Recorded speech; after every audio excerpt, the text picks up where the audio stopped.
이제 다음 얘기로 좀 넘어가죠. 네. 전태일 열사 바로 넘어갑니까? 49주기가 네, 다가왔고, 지난주에 모금을 겸해서 하는 예. 네, 정태춘 박은호 콘서트 대구 공연. 네. 저 가고 싶었는데 뭐하니까 둘 다 네. 뭐라고 해. 자고 일어나니까 5시 반이더라고요. 군위에서 잘 했습니다. 낮잠 자고 공연이하고. 많이 오셨어요? 대구 제가 이제 들어봤는데 네. 정태춘 박은호 올해 40주년이거든요. 네. 그래서 이제 이게 전국을 한 20여 개 정도 되는 공연 투어를 도는데 네. 대구가 제일 많이 안 팔렸다고 합니다. 왜 그럴까요? 여러 이유가 있는데요. 지역 사회에서 조금은 어떤 홍보나 마케팅 좀 포인트를 잘못 잡은 것도 있고 여러 이유들이 있었는 모양이더라고요. 네. 하여튼 공연은 잘 됐고 공연은 아주 감동적인 공연으로 끝이 났습니다. 전태일 열사 기념 사업은 어떻게 돼가고 있습니까? 예, 전태일 열사가 좀 풀 스토리를 말씀을 드리면 네. 전태일 열사가 1948년 8월 26일에 대구에서 태어나요. 대구 출생. 48년생. 예, 48년생. 네. 살아 계셨으면은 7순 훨씬 넘었고 네. 이제 7순을 넘긴 그런 나이인데 여기서 이제 태어나서 아주 어린 나이에 서울로 갑니다. 아버지가 아버님이 원래 이제 재단도 하셨고 굉장히 이런저런 일들을 하셨던 분인데 네. 대구 이제 남산동에서 살았는데 정확하게 그러니까 출생했던 집하고 살았던 집들이 정확하진 않아요. 이게 왜냐하면 옛날에는 주소지가 여기 A라고 하는 집에 주소지 있는데 실제로는 B라는 집에서 살고 네. 이 호적 등본이나 이런 게 막 제대로 안 돼 있었는 것 같아. 그러다 보니까 중간에 이제 전쟁도 나고 이랬으니까 그러니까 그거는 안 나는데 그러니까 서울에 갔다가 다시 대구로 한번 다시 와. 10대 때. 요때 다시 와요? 다시 와. 다시 와요. 다시 와서 요때 이 청옥 공민고등학교라는 곳을 들어가요. 공민고등학교? 네. 초고등공민학교. 고등공민학교. 네. 좀 설명해 줘. 고등공민이 뭐예요? 그러니까 이 당시에 보면 어린 시절에 학년기에 학교를 다니지 못하고 네. 직장을 다니거나 아니면 다른 이유 때문에 학교를 다니지 못했던 이 사람들을 대상으로 지금도 아마 전국에 한두 개 정도 남아 있는 걸로 알고 있거든요. 그래요? 네. 그러니까 교과 과정을 마칠 수 없는 초-중 교육을 마칠 수 없는 학생들을 대상으로 네. 초-중 과정을 이렇게 압축적으로 이수할 수 있도록 도와주는 학교인 거죠. 네. 근데 전태일 같은 경우에 10대 때 돌아왔는데 초등학교 교과 과정도 다 마치지 못했기 때문에 이게 고등국민학교에 입학을 해서 네. 거기에서 초중등 과정을 이수를 하는 거죠. 그치고. 네. 그 학교가 어디냐면 지금 대구 명덕초등학교입니다. 명덕초. 그러니까 지금 명덕초등학교가 예전에 이제 청옥 고등국민학교였던 것이 네. 명덕초등학교가 지금 어디냐면 대구 명덕 내거리, 그러니까 남산동이라고 하는 곳에 있어요. 여기에서 또 뭐가 일어났냐면 2.28 민주화운동이 집결 첫 번째 장소가 명덕내거리였어요. 되게 상징적인 공간이에요, 여기가. 명덕이라고 하는 곳이. 그래서 여기에 이제 그래서 학교를 다녔고 학교를 다니는 시절에 살던 집이 남아있어요. 남아있어요? 남아있어요. 네, 남아있습니다. 그대로. 네.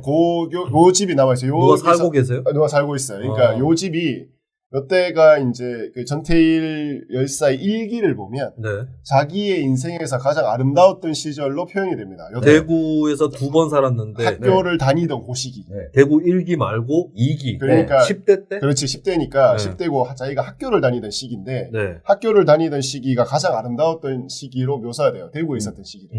거기에 살고 있던 집이었고 그리고 나서 이제 다시 서울로 갑니다. 그러면 대구에서 살았던 시기가 한 70년대 초반? 아니죠. 전태일 열사 60년대 초반이죠. 그렇죠. 48년생이니까. 70년에 돌아가셨으니까. 네. 73년. 48년생이시니까. 그렇죠. 그래서 요때가 60년대 중반. 15, 6 요때요. 10대 우리 나이로 치면 중학교, 고등학교 정도 다니던 시기에 있다가 이제 다시 서울로 가서 서울로 가서는 그때부터는 우리 이제 시청자 여러분들이 잘 아는 그 인생을 사는 거죠. 청계천에 가서 평화시장. 예, 네. 시다를 하면서 재롱 네. 시다를 하면서 이제 이야기들이 펼쳐지는데 그러고 나서 열사가 그 분신을 결심을 하고 나서 네. 한 번 다시 와요 대구에. 맞아요. 분신을 결심한 것이 돌아가시기 며칠 전쯤이에요. 지금 뭐 그 추정이 다 추정이다. 다른데 일기나 주변에 했던 이야기들을 보면 네. 이미 한 2, 3주 전에 마음을 먹고 네. 그래서 그리고 나서 고향을 한번 다시 와. 이게 네. 굉장히 큰 스토리입니다.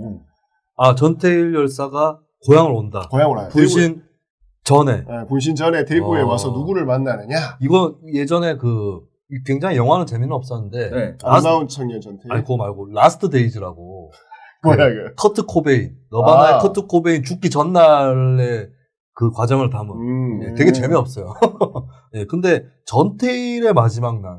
네. 그렇지. 이런 주제로 대구를 배경으로 한 영화가 나오는 것도. 그래서 그때 그래서 좀 받아줘요. 아니 좀 받아줘. 하겠지 뭐 하라 그래. 이창원은 한 6개월 동안 네. 제가 얘기하면 잘 안 받아주더라고. 이창호는 네. 자기 하는 얘기를 끝까지 하는데 집중한다. 네. 잘 몰라. 그래서 나는 이 네. 스토리가 굉장히 중요한데, 그러니까 이 사람들이 태어난 것만 생각을 하는데 그렇지. 마지막을 결심하는 게 대구였다니까. 수구초심. 그렇지. 그래서 마지막을 결심하는 게 대구인데 거기서 누굴 만나느냐 하면 난 이게 너무 전태일이 대구에서 누구를 만나느냐. 짝사랑했던 여성. 김예옥이라고 하는 아까 청옥 학교를 다녔던 언제 짝사랑? 학교 다닐 때. 학교 다닐 때. 학교 다닐 고등공민 그때. 네. 학교 다닐 때 그 김예옥이라고 하는 분이 네. 부반장이었대요. 어. 되게 예쁘게 생겼나 봐. 예쁘게 생긴 또 분이 부반장이고 리더십이 있어 계시죠. 보이면 그렇죠. 또 더 예뻐 보일 수 그래서 있죠. 그분을 만나서 자기의 이야기를 합니다. 살아온 얘기? 네. 그리고 앞으로 이렇게 세상의 부조리에 대한 이야기를 해요. 이 김예옥 씨 증언에 따르면 김혜옥 씨 증언이 있어요? 증언이 네. 있어요. 네. 증언에 따르면 지금 대구에 계시나요? 대구에 계시고 그래서 그때 이제 죽음을 암시하는 듯한 이야기를 네. 합니다. 저는 이게 정말 큰 스토리, 엄청난 드라마라고. 그게 워딩이 구체적으로 죽음을 암시하는 멘트라든지. 네. 이게 김예옥 씨의 증언을 보면 그렇게 막 내가 죽을 거야 이런 건 아니라 네네. 와서는 굉장히 이제 우리나라의 부조리한 현실, 네. 이런 삶, 척박한 삶, 노동자들의 척박한 삶 이런 것들에 대한 이야기를 했다라고 해요. 그러고 나서 이제 분신을 하게 돼요. 김예옥 씨는 당시에 직업이랄까 그런 그것까지는 제가 잘 그분도 모르겠어요. 노동자구나. 20대 초반이었을 거니까 네. 전태일 여사가 뭐 23, 4 이때 네. 이제 네. 돌아가시니까 저 직업을 정확하게 모르겠는데 그러니까 그럼 전태일 열사가 대구에 마지막으로 오셨다가 돌아가신 거 사이에 며칠이 걸린 거예요? 그 일주일 상관이었고요. 네, 일주일 상관. 제가 알고 있기는. 그리고 바로 왜냐하면 그때 또 서울로 바로 가신 그렇지. 거예요? 교통이 별로 안 좋을 때니까 몇 시간씩 걸리잖아. 그러니까 이게 되게 대구하고 대구가 큰 일인 게 네. 일단 탄생했다. 그리고 전태일 인생에서 가장 아름다운 시절을 보냈다. 그리고 그 큰 사실 대한민국의 역사를 바꾸는 사건 중에 저는 하나를 꼽으라면 저는 전태일의 분신이라고 생각합니다. 그만큼 20세기의 대한민국 역사에서 가장 큰 분수령이 나는 그때였다라고 생각을 하는데 그거를 결심 혹은 확인 혹은 마지막으로 자기의 삶에 대한 불꽃을 태웠던 곳이 또 대구였던 거지. 엄청나게 사실 여기가 네. 전태일이라고 하는 개인 사람한테는 이 지역이라고 하는 곳이 엄청나게 크게 작용을 했던 거예요. 네. 전태일 열사가 대구에 있을 때 가장 행복했던 시기를 보냈다. 네. 뭐 일화 같은 게 있나요? 제일 행복했던 이유 중에 하나는 남겨놓은 기록을 보면 자기가 학교 다니면서 네. 공부를 할 수 있었다. 그렇죠. 공부하는 것 자체가. 네, 공부하는 것 자체가 행복했었고 그때 고등국문학교를 다니는 학생들은 이전에 초중고 만약에 과정을 그대로 밟지 못한 같은 또래들이 오는 거잖아요. 그러니까 자기가 처지가 비슷한 환경이 비슷한 친구들을 만나서 친구들과 놀고 공부하고 하는 게 가장 행복했다라고 이야기를 하고 있거든요. 그러니까 이 평범함의 행복이에요. 네. 그러니까 사람이 어떤 특별하게 무언가 하고 이런 게 아니라 야, 내가 그때 잘 나갔지. 방구 좀 꼈지. 이거 아니라. 그게 아니라 그냥 이분은 친구들하고 같이 놀고 또래들하고 같이 공부하고 선생님 만나고 그리고 이렇게 동생이 전태삼 씨가 계시잖아요. 그러니까 그런 얘기죠. 태삼이하고 그냥 같이 운동장 가가지고 뛰어놀고 이게 너무 해맑은 어떤 어린이 혹은 청소년의 모습 그게 다 전부인 거예요. 그 사람. 그리고 그 청옥고등국민학교에서 전태일을 가르쳤던 담임 선생님이 살아 계십니다. 지금도요? 네.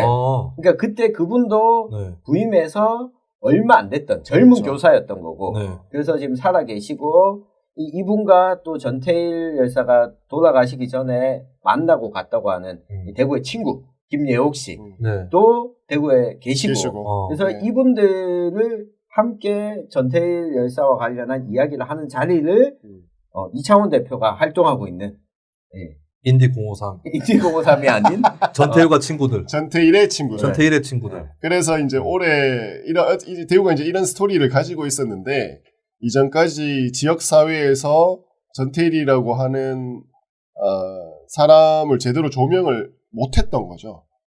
못했었고 2015년, 6년, 15년에 처음으로 이제 전태일 열사 관련된 기념 문화제가 열리면서 좀 드러나게 됐고 올해 저희가 전태일의 친구들이라고 하는 법인을 대구 시민들이 만들었고 여기에 지금 핵심 사업이 앞서서 얘기했던 가장 아름다운 시절을 보냈던 그 시기에 살던 집을 매입해서 전태일 기념관을 만드는 것이 전 최고의 수건 사업으로. 그 집이 무슨 동에 있어요? 대구시 남산동에 있고요. 남산동에 거기 있고 사시는 분이 계시니까 계시고 사야 되는 거예요. 예, 일단은 계약은 했어요. 그분이 매각 의사가 있었어요. 매각 의사가 있었고 계약을 했고요. 계약을 하고 이제 내년까지 잔금을 치러야 되는데 쉽지는 않습니다. 왜냐하면 저희가 막 큰 기업이나 어떤 지자체의 후원을 받는 게 아니라 정말 이게 전태일 열사가 풀빵을 여공들한테 사주잖아. 그냥. 그렇죠. 이게 또 큰 일이. 자기는 걸어가고. 그렇죠. 그러한 어떤 정신을 새기자라고 해서 일반 시민들의 십시일반 지금 모금을 받고 있거든요. 근데 이게 워낙 뭐 부동산을 산다라는 게 큰 돈이니까, 큰 일이니까 이게 뭐 10,000원, 20,000원 받아가지고 할 수 있는 또 한계가 있고 한데 그래도 우리가 시민들하고 좀 함께 해보자라고 해서 전태일의 친구들에서 일단 계약을 한 상황 그리고 부동산 매입까지는 어찌됐건 우리가 저희 힘으로 좀 해보려고 하고 시민들하고 함께 해보려고 하고 있습니다. 후원금은 어디로 어떻게 보내요? 좀 띄워주시죠. 네, 제가 띄워주겠습니다. 띄우기 전에 몇 가지 오해를 살 수 있는 부분이 있어서 제가 이창훈 대표가 이야기했던 것 중에 좀 팩트 체크. 뭐야 내가 잘못 알았나? 와이카노. 와이카노에 일단은 2015년에 처음으로 전태일과 관련된 문화제가 처음 있었던 건 아니고요. 그러니까 이전에는 전태일 관련해서 대구에서 이 문화제 또는 이 기념 행사를 하는 단체들이 몇 군데가 있었습니다. 대표적으로 대구 노동사무이라고 하는 카톨릭 이 노동단체에서 요 행사를 계속해서 오랫동안 지내왔었고 그리고 또 대구 경북 추모연대라는 단체에서 이렇게 전태일 열사 관련한 추모제를 또 지내왔었고 그리고 민주노총 또 가톨릭 쪽에서 전태일 노동미사를 전태일 열사 기일에 맞춰서 그 주간에 노동자들과 함께 또 지내오기도 했었습니다. 열사가 혹시 가톨릭이셨나요? 열사가 종교가 제가 알기로는 개신교로 알고 있거든요. 그냥 들었어요.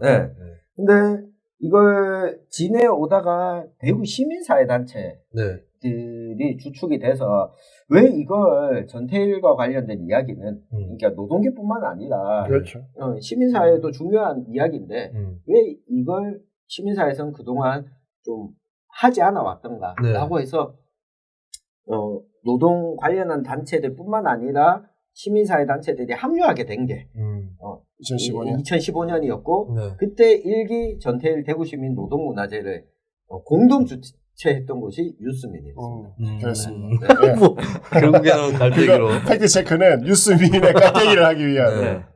것이었죠. 그래서 지금 대구에서도 올해 이제 49주기고 네. 70년에 돌아가셨으니까 내년이 이제 50주기가 되거든요. 전태일 50주기는 굉장히 어떤 상징적인 일이기 때문에 큰 일들을 많이 만들어 가려고 하고 있는데 대구에서는 이제 이 기념관의 이 살던 집을 완전 매각 완료를 하는 거를 목표로 하고 있습니다. 네, 그래서 정치자, 시청자 여러분들도 이 사업에 좀 많이 관심을 가져주시고 여력이 되신다면 후원을 좀 부탁을 드리겠습니다. 네. 계좌 후원 계좌가 대구은행입니다. 504 다 504네. 다시 10 네. 다시 351 220 다시 9. 네. 504 다시 10 다시 351 220 다시 9. 네. 대구은행이고요. 사단법인 전태일의 친구들입니다. 네. 팟캐스트로 들으신 분들은 30초 앞으로 네, 감아서 다시 들으시고 적어 놓으시면 되겠습니다.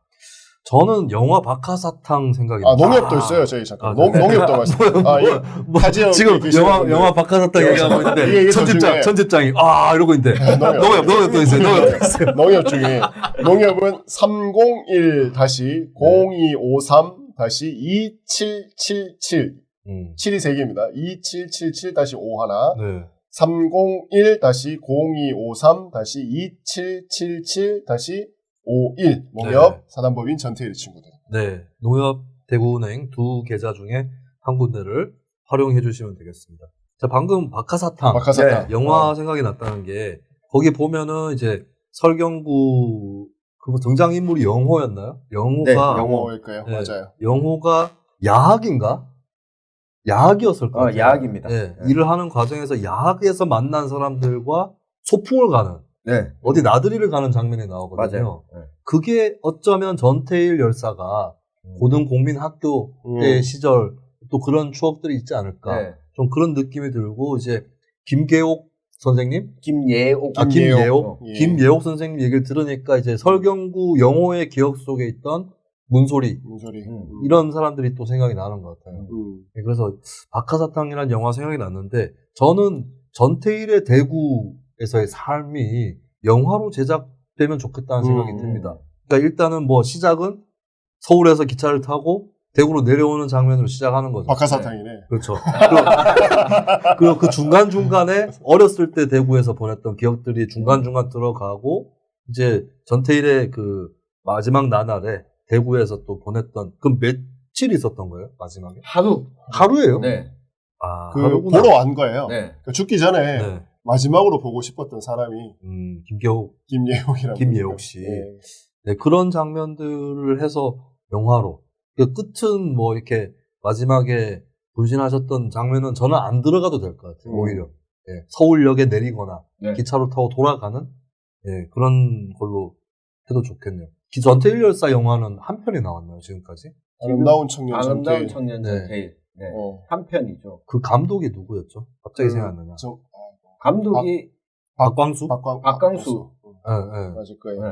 그리고 주연이 이제 홍경인하고 이제 조영래 변호사하고 비슷한 역할로 문성근 씨가 나왔던 거죠. 네. 조영래 변호사의 고향도 대구입니다. 그렇죠. 네. 그래서 이제 저희가 전태일의 친구들이라고 이름을 지은 것도 전태일 열사가 가장 소원이 대학생 친구 한 명 있었으면 좋겠다. 그렇죠. 였잖아요. 그래서 그게 이제 조영래 변호사였던 거고, 근데 진짜 친구는 아니었지. 사후에. 그렇죠. 그때 갔던 사람들이 이제 장기표 씨도 있고, 그 반일 종족주의의 이영훈 씨라든가, 김문수 씨, 이런 사람들 세대였죠. 그 중에서 이제 미안하지만 맛이 간 사람들이 너무 많아. 근데 최근 김수민이 그렇게 될 것이다라고 이해하는 사람들이 많지. 내가 그렇게 되려면 그렇게 잘 나가야 돼. 서울대 나오고. 근데 우리 세대는 그럴 수가 없어요. 김문수처럼 도지사라도 하든가. 그러니까. 근데 조영래 변호사는 사실 어떻게 보면은 그 좀 일찍 돌아가셔서 나중에 좀 비판받을 만한 그런 행보도 없었던 것 같고. 맞아요. 근데 조변도 결국에 또 대구 네. 출신이시죠? 고등학교 때까지 아니요, 고등학교를 여기가 학교는 다 서울에서 나왔을 거예요. 경기고 출신이거든. 아, 그렇죠. 유년만 여기서 보냈고, 하여튼 부유했어요. 아버지가 여기는 뭐 무슨 공장 하셔가지고 되게 부유한 환경이었는데, 이제 그 아버지 사업이 잘 안 돼가지고 서울로 갔고, 거기에서 이제 쭉 공부를 잘했으니까, 쭉 이제 경기 중고 나왔을 걸로 기억하고 있어요. 그 영화 이후에 왜 더 안 나왔을까요? 의외로. 그 영화는 내가 OST가 기억에 많이 남아요. 아, 유앤미 블루. 그렇죠. 유앤미 블루가 작업을 해서. 참, 옛날 세대인 것 같아요. 그 영화가 90년, 94년? 95년. 95년. 네. 90년대 중반. 문민정부가 들어오면서 이렇게 나왔었고요. 그러니까 전태일이라고 하는 사람의 어떤 이 인생이라고 하는 것이 굉장히 이렇게 어떤 종교적이기도 하고, 어떤 혁명가스럽기도 하고, 그리고 굉장히 어떤 투쟁의 이미지, 굉장히 어떤 좀 거룩하기도 하고 한데, 저는 오히려 대구에서의 어떤 전태일의 삶이 너무나 민중적이고, 그렇죠. 그 일반인 같은 이러한 모습을 볼 수 있어서 전혀 좀 색다른 이전까지 알아왔던 우리의 어떤 전태일이라고 하면 너무나 또 슬픔에 차 있고 항상 뭐랄까 좀 깊은 이미지잖아요. 그렇지 않고 오히려 인간 전태일을 들여다볼 수 있는 공간이 대구이지 않는가라는 생각이 듭니다. 네. 아무래도 어떤 분이 돌아가시고 그 돌아가신 계기라든지 그 당시 상황이 암울하거나 비극적이다 할지라도 시간이 좀 지나면 추모를 하는 분위기라든지 컨셉트라든지 이것도 자연스럽게 좀 바뀔 필요가 있는 것 같아요. 그렇죠. 저 같은 경우도 이제 제가 다니는 학교에 옛날에 다니던 학교에 열사분들이 계신데 꼭 이제 그분 기일이 오면 피를 흘리면서 이렇게 쓰러지던 그 걸개 그림이 도서관에 걸려요. 근데 그분이 돌아가신 게 이제 그분 같은 경우는 87년인데 제가 학교 다닐 때는 이미 거의 20년이 지난 상황이었거든요. 근데 나는 그때 그런 얘기를 했었어요. 저 걸개 그림이 좀 바뀌었으면 좋겠다. 친구들과 어딘가에서 웃고 있는 그런 장면이라든지 그런 걸로 좀 바뀌었으면 좋겠다라고 생각을 했는데 이제 바뀌지 않을까요? 강동원 사진으로. 네, 제가 말씀드린 이한열 열사인데 그럴 수도 있겠네요. 그 저 같은 경우에는 이 전태일 열사와 관련돼서 그러니까 보통 사람들이 좀 많이 알았으면 좋겠다라는 생각이 커서 제가 대학 다닐 때 대학교 4학년 때였죠. 신입생들이 들어오면 오리엔테이션을 하잖아요. 그냥 오리엔테이션을 이렇게 한다고 조를 나눠서 하는데 그 중에 꼭 신입생이 아닌 사람을 몇 명씩 집어넣어요. 그러면 이름을 바꿔서 집어넣죠. 그때 제가 그 1학년 신입생으로 분해서 들어가서 이름을 전태일로 바꿔서. 근데 왜 집어넣는 거예요? 재미있으라고, 장난치라고. 그리고 이제 그 행사가. 군대에서 왜 고참이 신병인 척 하는 거. 그렇죠. 행사가 다 끝나고 저녁이 되면 이제 밝혀지는.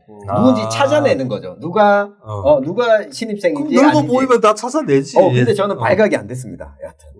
뭐, 자기가 동안이었다, 이 얘기야. 그래서 이 전태일이라는 명찰을 달고. 근데, 이걸 보길 기대했었는데 신입생들이 한 절반은 뭐 아무렇지 않게 그렇겠지. 그리고 한 절반은 이름이 전태일이네요 라고 질문을 하는데 그럼 절반은 전태일 열사를 알고 있었다는 거죠. 그렇죠. 많이 아는 거지 절반은. 근데 절반은 모른다고 해서 제가 이렇게 질문을 했죠. 이름이 전태일이네요 라고 하니까 맞아요. 저희 어머니가 전태일 열사가 1970년에 이 공장에서 다닐 때 같이 일했던 여공이셔서 진짜로? 아니죠. 그렇게 본인이 그렇게 얘기했다고? 제가 그렇게 이야기했죠. 그래서 아들이 태어나면 전태일을 잊지 않기 위해서 전씨와 결혼을 해야 되잖아. 그게 더 힘들겠는데 전씨와 결혼하는 거. 알라딘 1015님께서 10,000원 후원해주셨습니다. 감사합니다. 알라딘 1015님은 저희의 꾸준한 애청자이십니다. 고맙습니다. 이창원 대표 그 부인 되시는 분은 아니죠? 누가요? 우리 아내는 이런 걸 보질 않아요. BTS만 봐. 유튜브는 BTS만 봅니다. 아니 매번 꾸준히 후원해 주시길래 전혀 관계자가 아닌가. 뭐 하는지도 잘 모릅니다. 제가 별 관심이 없어요. 이 와중에 이 토요일 날 저녁에 시청자가 50명이 넘었습니다. 50명이 넘었네. 어디 가면 50명 이러면 별로 안 알아줘요. 굳이 얘기 안 해도 돼. 자, 그래서 저희 대구에서도 49주기를 맞이를 해서 행사가 있나요? 행사? 전태일 열사가 11월 13일에 분신을 하거든요. 묘하게 11월 13일이 전태일 열사 불신일이고 이튿날인 11월 14일이 박정희 생일이에요. 박정희 탄신제가 탄신제가. 근데 올해는 수능날이에요. 박정희 탄신제가. 어떻게 돼요? 박정희 생일잔치. 생일잔치 어떻게 돼? 생일잔치 하겠죠.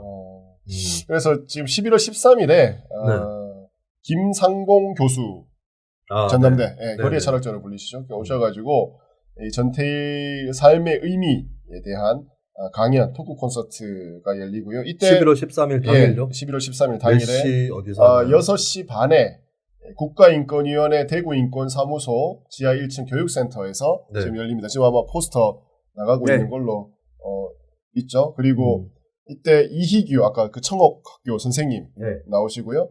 전순옥 전 의원 동생이죠. 여동생 오시고 그리고 김영문이라고 또 친구세요. 전태일 여사 친구 함께 하시고요. 진행을 강성규 씨라는 분이 계시는데 이분이 뉴스민에 또 이 전태일 열사 관련한 글을 계속해서 기고를 하셨던 강성규 씨요? 이 고등학교 국어 교사고요.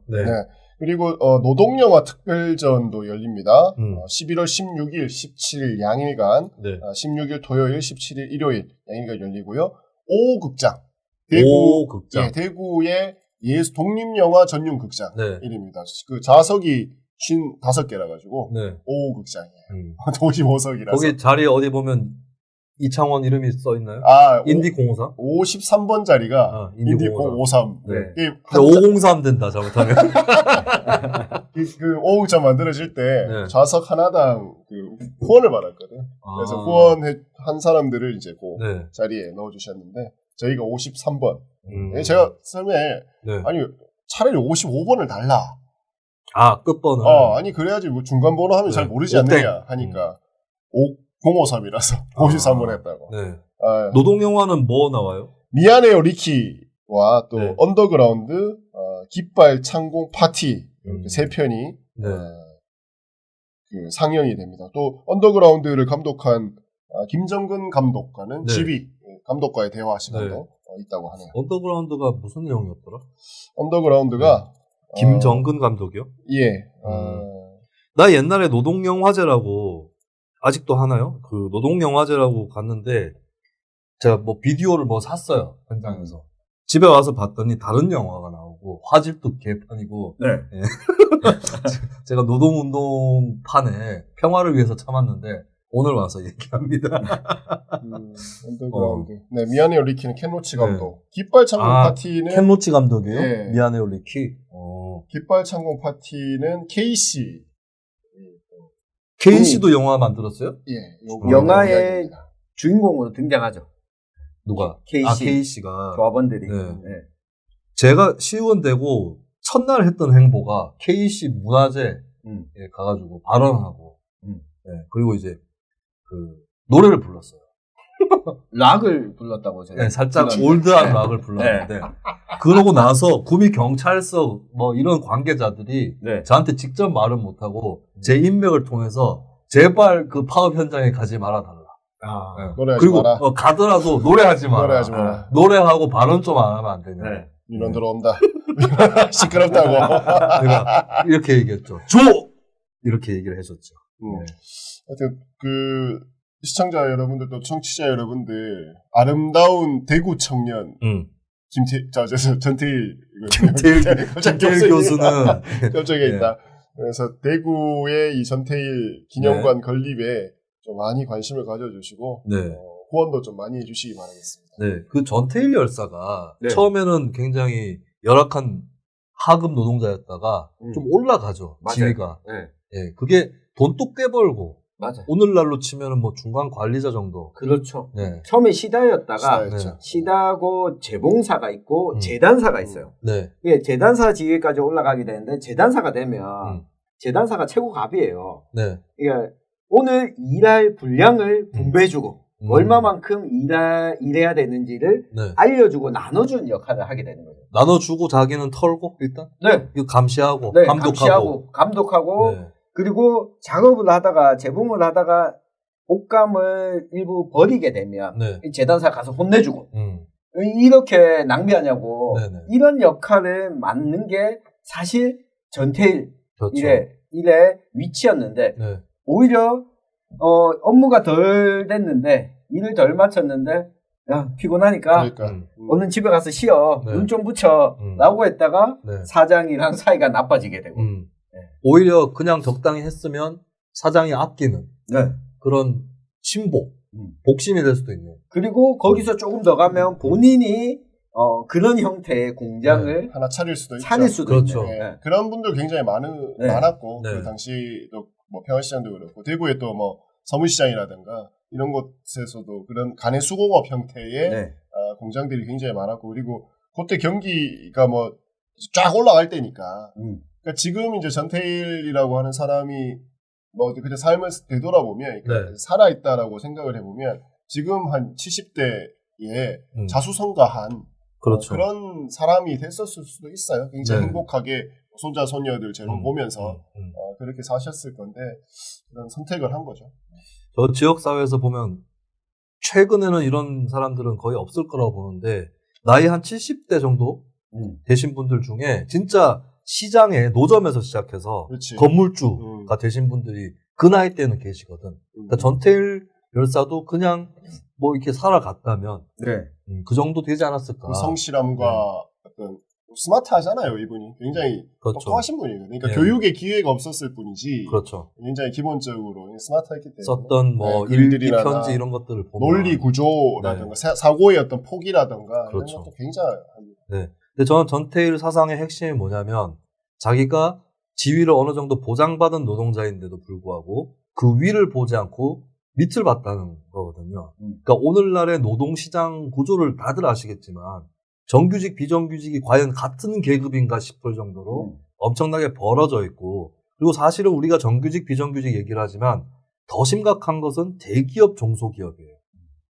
그리고 중소기업들 상당수가 이게 시사인에서도 한번 데이터로 다룬 적이 있는데 독립적 중소기업이 아니라 어쩌면 대기업에서 다 커버를 했었어야 되는 그런 하청 기업들이 상당히 많은데 문제는 비슷한 일을 해도 굉장히 이제 급여부터 이 고용 형태라든지 갭이 크게 벌어져 있습니다. 그래서 저는 이제 노동운동에서 이건 자본과 권력의 책임이다라고 얘기하는 것 좋지만 그 전에 노동자 스스로가 연대 정신을 발휘하지 않으면 절대 자본이나 권력으로부터 권리를 쟁취할 수 없을 것이다. 그러니까 자기들끼리 월급 더 많이 올리고 자기 고용만 지키고 하는 상황에서 점점 고립되고 있는 거고 지금 정규직, 비정규직, 대기업, 중소기업 수준이 아니라 노동시장이 거의 2대 3대 5로 또 나뉘어져 있다고도 해요. 그러니까 2, 3, 5가 있으면 중간에 3은 약간 그래도 해볼 만할 수도 있는 거고 그리고 정부에서 정규직화라든지 최저임금 인상이라든지 이런 거 했을 때 2대 3대 5에서 3은 어느 정도 좀 좋아지는 게 있어요, 실제로. 나머지 5는 뭐가 되느냐. 이 3과 5가 또 그 골이 깊어지면 더더욱 노동계급 내부의 격차는 심각해지는 거거든요. 그랬을 때 우리가 전태일을 왜 얘기하느냐면 자기보다 더 못한 사람들에게 나누는 것으로 실천을 시작했어요. 전태일이 그냥 야 이게 뭐야 다 기업주 나와 정부 나와 이게 아니라 자기 옆에 있는 사람과 또 이게 또 젠더적으로도 의미가 있죠. 그렇죠. 그 자기보다 더 열악했던 그 노동자들 여성 노동자가 상당수였기 때문에 앞서 말씀드렸지만은 집에 갈 차비를 풀빵을 사서 그 노동자들 먹이고 자기는 걸어갔다. 그 연대 정신입니다. 저는 전태일 정신은 투쟁의 정신도 있겠지만 밑바탕에는 그 투쟁이라는 게 그냥 싸우고 뭐 혁명적이고 영웅적이고 이런 것이 아니라 이웃과 그리고 동료들과 나누고자 했던 나눔과 연대의 정신이었다는 측면에서 우리가 오늘날 보면 아직까지 좀 그냥 누구 탓이기 때문에 저 사람들한테 받아내자라고 하는 남 탓이랄까요? 그 투쟁의 논리에 많이 머물러 있는 모습을 보이는데 그 투쟁을 잘 하기 위해서라도 연대와 나눔의 정신부터 다시 출발해야 된다. 그런 측면에서 전태일은 아직 살아있다라고 볼 수 있겠습니다. 그렇죠. 저도 그 김수민 MC가 이야기한 것처럼 이 부분, 그러니까 이 연대 정신인데 누구와 연대를 할 것인가가 저는 전태일의 삶에서 중요했다고 보거든요. 네. 하나는 자기와 같은 주변에 있는 동료들. 그러니까 그 영화에도 나오고 전태일 평전에도 나오지만 자기와 같이 일하던 재봉사나 재단사들과 네. 그리고 시다, 여공들과 함께 친목회를 만들려고 했던 거. 그러니까 한편으로 보면 계층 동맹이죠. 그렇죠. 이렇게 서로 다른 계층에 있지만 결국은 우리가 힘을 합쳐야지만 전체적인 파이가 커질 수 있다라고 하는 것. 그리고 이후에 전태일 사후에 김문수도 전태일의 죽음으로 사실 노동운동이 뛰어들었잖아요. 김문수, 장기표, 그리고 뭐 조영래 변호사 등등. 네. 이 사람들이 70년대에 저는 이렇게 보낸 삶에 대해서는 저는 이거는 부정적으로 평가할 이유가 없다고 봐요. 네네. 그렇죠. 네. 그래서 요즘 2010년대에 보여지고 있는 학자나 교수들의 안가주마 네. 이것과 비교하면 오히려 70년대가 더 나았다. 그렇죠. 사모펀드에 투자하진 않았잖아요. 그러니까 어떤 투신했지. 네. 사실은 우리가 교수 얘기 방금 하셨는데 교수까지 안 가더라도 대구는 대기업이 그렇게 많지 않아서 좀 덜 할 수 있겠는데 네. 울산이라든가 경남 지역, 네. 뭐 구미도 포항도 마찬가지일 수 있는데 이미 대기업 정규직 노동자들의 삶은 다른 노동자들의 삶과 너무 달라요. 맞아요. 예, 전형적인 중산층들이고 재테크라든지 여기에 굉장히 이제 전혀 다른 습속을 갖고 있는 그런 상황이고 이런 것이 그리고 그 사람들은 진보 운동을 하더라도 약간 좀 뭐랄까 노동자 스스로 내놓고 또 노동자들끼리 생활을 공유하고 이것보다 약간 위를 보고 사다리 위로 올라갈 수 있다 우리도. 예. 우리가 상위 20%인데 10% 안에 들어갈 거야. 이런 욕망이 굉장히 강하게 느껴지는 게 있거든요. 노동운동 스스로도. 네, 그러다 보니까 자기 월급만 올리고 자기 고용만 쟁취하고 이렇게 되고 있는데. 그러니까 저는 이 전태일이라고 하는 사람을 뭐 여러 가지 평가를 할 수 있는데 제가 왜 20세기의 최고의 사건이냐라고 하면 저는 대한민국이라고 하는 나라의 주인이 누구냐를 저는 전태일 열사가 보여줬다고 생각을 해요. 그러니까 이거 마치 신채호 선생이 그 우리 민족사에서 최고의 사건이 묘청의 난이었다라고 얘기했는데 이창원 그러니까 대표는 저는 5.16이나 뭐 이런 것도 물론 중요한 모멘텀이지만 네. 굉장히 크게 생각했던 게 대한민국이라고 하는 나라가 이제 45년에 해방되고 정부 수립되고 뭐 6.25 겪고 막 난리를 피웠던 그 찰나에 70년이 그러니까 어찌됐건 국민주권 국가잖아. 우리나라가 그 모든 주권은 국민으로부터 나오는 거잖아. 그러니까 그 국민을 보여줬다는 상징이라고 봐요. 전태일이라고 하는 사람. 그러니까 물론 이전에 이제 4.19가 있었지만 4.19는 엘리트들 중심으로 벌어진 그러니까 뭐 고등학생 이상의 대학생들 소위 말하는 이제 이것도 팩트 체크가 필요한 것 같아요. 그렇지만 왜냐하면 4.19 때 희생된 사람들은 학생들보다 구두 닦기라든지 그렇지. 이쪽 lumpen 프롤레타리아트 더 처음에 시작은 나는 그렇게 시작할 때. 그렇지 그렇게 시작이 됐고 그 이후로 20년이 지난 후에 이제 5.18이 되어서야 민중 운동들이 막 생겨나잖아요. 그거를 촉발시켰던 사람이 나는 전태일이라고 보는 거예요. 그러니까 그러니까 일반 국민으로서 국민 주권을 제대로 외쳤던 첫 번째 나는 어떤 혁명적 사건이 난 전태일이었다라고 보고 지역적으로 좀 해석을 하면 그러니까 대구라고 하는 지역이 정말 이렇게 많은 오해와 곡해 뭐 또 왜곡이 많이 되어 있던 공간인데 저는 대구의 상징을 전태일로 바꿔야 된다고 생각을 해요. 그러니까 대구의 어떤 그러니까 그렇기 때문에 그러니까 대한민국을 만들었던 곳에 물론 어떤 큰 인물들이 많습니다. 부정적으로건 긍정적으로건 간에 큰 사건도 여기 많이 있습니다만 전태일이라고 하는 이 정신, 그러니까 대한민국을 만들었던 이 정신을 나는 지역에서 제대로 모시고 그리고 지역에 대한 이미지도 이 정신으로 나는 완전히 바꿔야 된다는 이 열사 의치입니다. 네. 후원해주세요. 네, 굉장히 도시의 이미지라는 것이 내부의 주류 세력, 기득권 세력도 있고 또 밖에서 틀을 지으려고 하는 그런 시도들이 있다 보니까 정말 그 도시의 속살이랄까 또 결이랄까 질이랄까 이런 부분하고 좀 다르게 많이 윤색되는 경우들이 많습니다. 대구, 경북 곳곳들이 다 그런 것이 있는데 아직까지도 많이 모르셨던 분들 계실 거예요. 대구는 전태일에게 소중한 삶의 한 시기를 보냈던 지역이었다. 그렇죠. 네, 그 점에서 또 대구 역시도 대구도 뭐 우리나라 근대화에 앞장섰던 네. 지역인데 그 근대화라는 것이 결코 몇 명의 정치 지도자, 영도자들이 일궈낸 것이 아니라 노동자들, 시민들이 같이 일궈낸 거였다면 대구 지역 역시도 전태일이라고 하는 상징을 놓고 갈 수 없을 것이다. 없다라고 하는 것을 오늘 또 한번 얘기를 나눠봤습니다. 네. 자, 내년 또 50주기니까 네. 더 성대한 사업들이 있을 것이라고 또 기대를 해보겠습니다. 지금 50주기에 맞춰서 네. 애니메이션이 제작 중인 걸로 네, 알고 있거든요. 아, 그래요? 네. 그 애니메이션도 원앙 소리 이거 아니군요. 네. 죄송합니다. 애니메이션도 정태춘 다큐하고 제작 중이고 그리고 아까 이창훈 대표가 강성규 선생이 유스민의 전태일과 관련된 글을 10회 연재를 하셨거든요. 네. 근데 이게 책으로 출판하기 위해서 준비하고 있던 글의 일부분을 연재를 한 거고 이 출판을 대구에 있는 출판사뿐만 아니라 전국에 있는 10여 개의 출판사가 각각의 주제를 잡아서 전태일이라는 주제를 가지고 이 책을 동시에 50주기에 맞춰서 출판하기로 했습니다.